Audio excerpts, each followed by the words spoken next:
Okurugirira hari mukuru w'abakozi ahabwa district ya Lyantonde Jonathan tumwebaze ebirebe hariho kutonzi ahabwa kampuni ziri kugira ngo nizirondera abantu emirimo konka biine ebigendererwa ebindi nikwe kushaba bari kuronda emirimo okuba begendesereza aheru y'ihanga tuburi muntu ngwashemerera kutwara tuburi muntu ngwashemerera kugambira munitwara abantu aheru kikereza twine kampuni niziranga nguzine ba driver yet there is no job order cleared by Ministry of Gender for the job or position of a driver. So washanga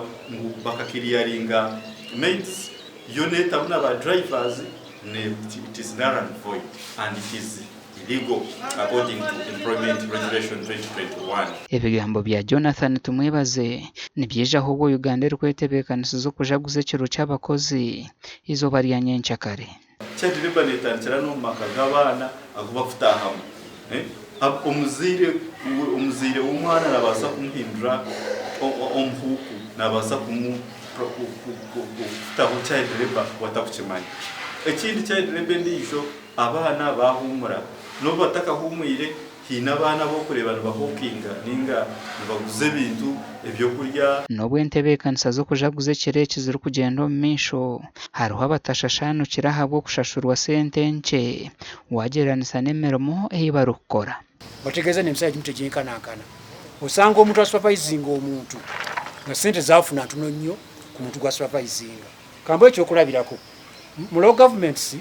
head of political head abe district chairperson chief administrative officer aweddwa milioni 12 ne chairman district yayongezeddwa so nga chairman ya district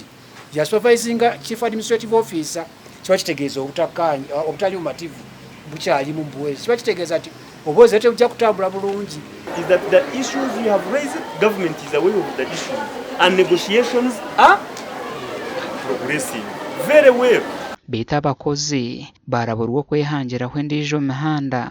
yo kutunga entasya omuntu yali badinga asobola okusobozi okugendagana ajje package yeriyo ngeo tunukaga mbitano kuchukubya investing kiyamba kiyamba government to omuntu ainvestinze sente ku myaka namwe etano kya kuba ina abantu bakozesa